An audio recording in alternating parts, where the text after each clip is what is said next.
kani siya is mag-backup na ta. I think wala ito nag-add the rules sa to. Add tag feature. Patilong ta sa feature diretso.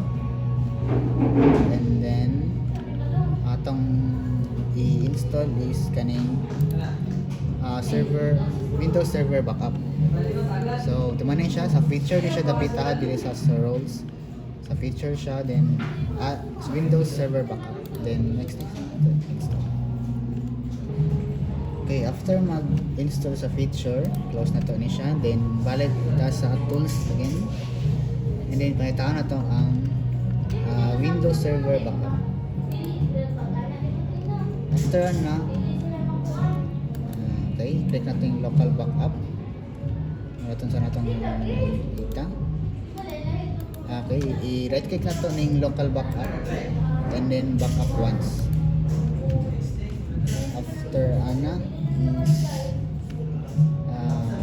next custom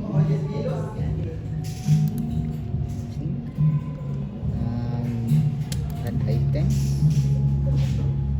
Ang kani siya sa add items, ato siyang i-click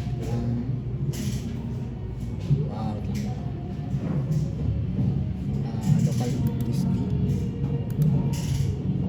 Okay, tumana to, i-check na to ni siyang naka-box. Okay, and then especially naka-check ang redirection, so okay na siya. And then next